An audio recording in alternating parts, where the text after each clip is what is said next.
Our hearts beat to the city streets. We began to feel the fire.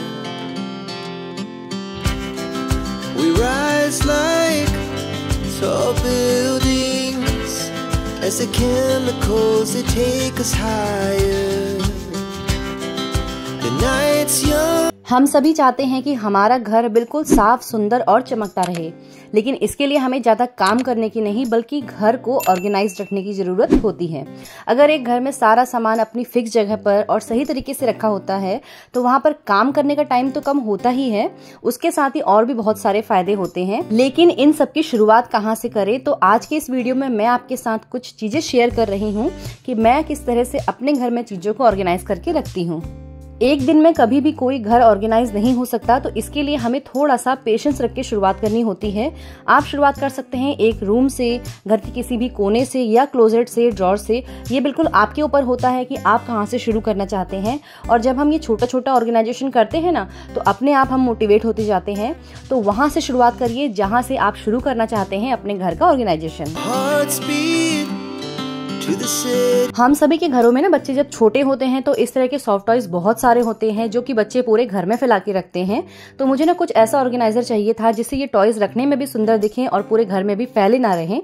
तो मेरे husband ने ना मुझे ये एक इस तरह का सॉफ्ट टॉयज ऑर्गेनाइजर सजेस्ट किया, और जब ये हमें रिसीव हुआ ना तो इसकी क्वालिटी बहुत अच्छी निकली। और इसमें ना बड़े बड़े साइजेस के सॉफ्ट टॉयज तो नहीं आ सकते, लेकिन हाँ छोटे छोटे बहुत सारे आ जाएंगे। अब रेंटेड घर में हम वॉल पर कील तो लगा नहीं सकते, तो इसके लिए ना हमने ये ऑनलाइन ये वॉल हुक्स परचेज किए हैं ऑर्गेनाइजर को हैंग करने के लिए, जो कि वॉल पर अच्छे से स्टिक हो जाते हैं। बस आपको ना इसका स्टिकर निकालना होता है और इसमें आप फोटो फ्रेम्स या जो भी ऑर्गेनाइजर आप हैंग करना चाहो ना, इसमें आप आराम से हैंग कर सकते हो। तो वॉल हुक्स की हेल्प से मैंने इस टॉय ऑर्गेनाइजर को हैंग कर लिया है और सारे टॉयज मैंने इसमें ऑर्गेनाइज करके रख दिए हैं।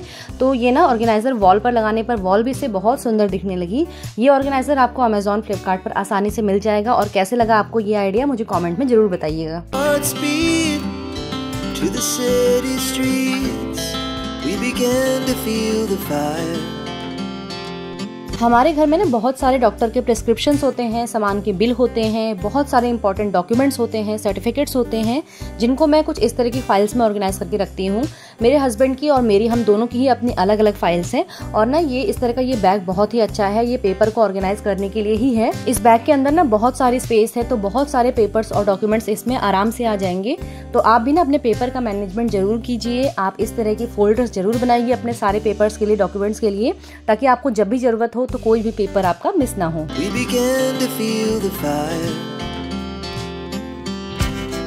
इस तरह के ये बैग्स आपके घर में भी आते होंगे साड़ी और सूट के साथ, तो आप ना इनको एज अ ऑर्गेनाइजर यूज कीजिए अपने ब्लाउज को ऑर्गेनाइज करने के लिए। इनको फेंकिए मत, इनका रीयूज कीजिए। और आजकल ना आपको ऑनलाइन बहुत अच्छे अच्छे ब्लाउज के ऑर्गेनाइजर मिल जाएंगे। मैंने ये ऑर्गेनाइजर 6 के सेट में करीब 3 साल पहले परचेज किए थे, और इसी को मैं अपने ब्लाउज को ऑर्गेनाइज करने के लिए यूज करती हूँ, क्योंकि अभी मेरा काम इसी से चल जाता है। तो मुझे अभी ना अलग से ब्लाउज के लिए ऑर्गेनाइजर खरीदने की जरूरत नहीं पड़ती है। और मुझे तो सिलाई नहीं आती है, लेकिन अगर आपको सिलाई आती है ना, तो आप अपने घर पर ही ऐसे ऑर्गेनाइजर बना सकते हैं। अपनी पुरानी बेडशीट का यूज करके, साड़ी का यूज करके, या फिर पुराने पिलो कवर का यूज करके आप इस तरह के ऑर्गेनाइजर अपने घर पर ही बना सकते हैं, जो कि काफी ज्यादा मजबूत भी होंगे। और ये ऑर्गेनाइजर क्योंकि साइड से ट्रांसपेरेंट है, तो मुझे इसमें पता भी चल जाता है कि किसमें मैंने ब्लाउज रखे हैं, किसमें मैंने सूट रखे हैं। इस वजह से ये मुझे काफी ज्यादा पसंद है।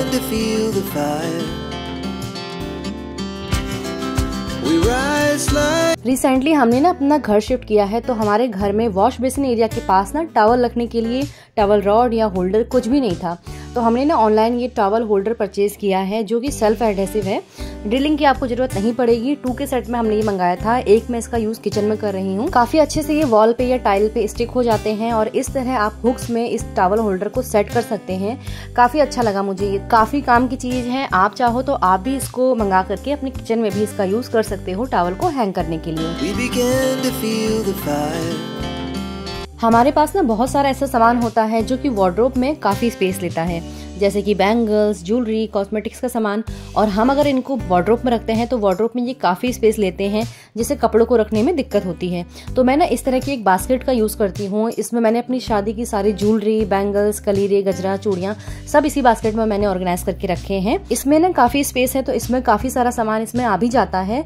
और बाकी मैं अपनी चूड़ियों को ऑर्गेनाइज करने के लिए ना इस तरह की एक बैंगल बॉक्स का यूज़ करती हूँ। ये मेरी शादी में मुझे गिफ्ट मिला था। इसी में मैं अपनी सारी चूड़ियों को रखती हूँ। बहुत ज़्यादा चूड़ियाँ तो नहीं मेरे पास, पर जितनी चूड़ियाँ हैं उनको मैं इसमें रखती हूँ, और जो चूड़ियाँ इसमें नहीं आ पाती हैं ना उनको मैं बास्केट में रख देती हूँ।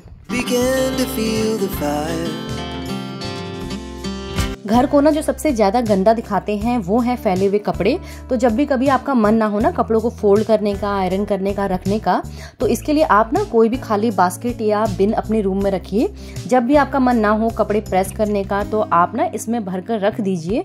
इसके अलावा आप इसका यूज अपने बच्चों के फैले हुए टॉयज को रखने में, या फिर आपका कुछ ऑनलाइन सामान आया हो आप उसको भी इसमें रख सकते हैं। इससे आपका ना कमरा फैला फैला नहीं लगेगा।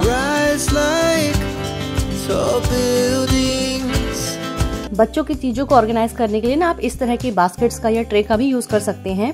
इसमें ना मैं अपने बेटे के पाउडर, क्रीम, ऑयल, लोशन, इन सभी चीज़ों को ना इस व्हाइट कलर की ट्रे में रखती हूँ, और उसकी जितनी भी दवाइयाँ हैं उनको मैं अलग से बास्केट में रखती हूँ।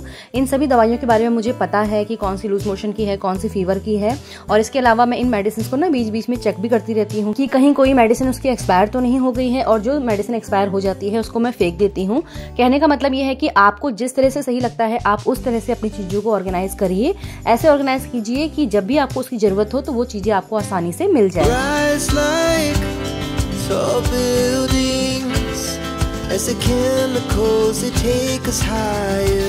हम सभी लोग ना अपने घर में एक्स्ट्रा बटन्स, स्टिच बटन्स तो रखते ही हैं, लेकिन बटन्स को ऑर्गेनाइज करने के लिए ना मैं इस तरह के एक बॉक्स का यूज करती हूँ, जिसमें सभी बटन्स को मैं अलग अलग कैटेगरी में रख देती हूँ।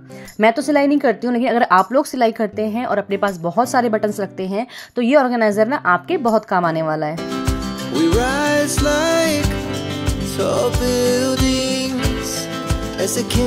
दिवाली में ना इस तरह के ड्राई फ्रूट्स के गिफ्ट्स तो हमें बहुत मिलते हैं, तो इन बॉक्सेस को फेंकने की बजाय आप इसका यूज कर सकते हैं अपनी स्टेशनरी को ऑर्गेनाइज करने में, अपने इयररिंग्स को ऑर्गेनाइज करने में। मैंने ना इस बॉक्स का यूज किया है अपनी इयररिंग्स को ऑर्गेनाइज करने में, और ये बॉक्स मुझे बहुत अच्छा लगता है। इसके अलावा ये बॉक्स ना मैंने ऑनलाइन परचेज किया है। इसमें अलग अलग कैटेगरी वाइज सब डिवाइड हो जाते हैं। इसके अलग अलग सेक्शंस में ना आप अपनी अलग अलग चीजों को या फिर अलग अलग इयररिंग्स को रख सकते हो। और इस बॉक्स की सबसे अच्छी बात यह है ना कि आप इसमें स्पेस बढ़ा भी सकते हो और स्पेस कम भी कर सकते हो। मुझे ये बॉक्स पर्सनली बहुत अच्छा लगा। तो इस तरह से आप अपने झुमकों को, टॉप्स को ऑर्गेनाइज करके रख सकते हो, और इस तरह के बॉक्स का भी आप यूज कर सकते हो अपने ना नेकलेस को ऑर्गेनाइज करने के लिए। इसमें ना 4 सेक्शंस दिए हैं। इसमें आप चाहो तो आप अपने ना क्रेडिट कार्ड, डेबिट कार्ड भी इसमें रख सकते हो, या फिर आप इसमें अपने नेकलेस भी रख सकते हो। जो चीज भी आप चाहो आप इसमें अच्छे से ऑर्गेनाइज करके रख सकते हो। तो इस तरह ना दिवाली पे जो ये ड्राई फ्रूट्स के गिफ्ट्स मिलते हैं इनको फेंकिए मत, इनका यूज करिए चीजों को ऑर्गेनाइज करने के लिए।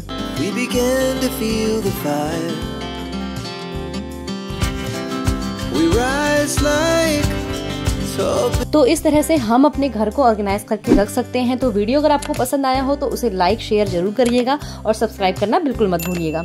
मिलती हूँ आपसे अगले वीडियो में, तब तक के लिए बाय बाय।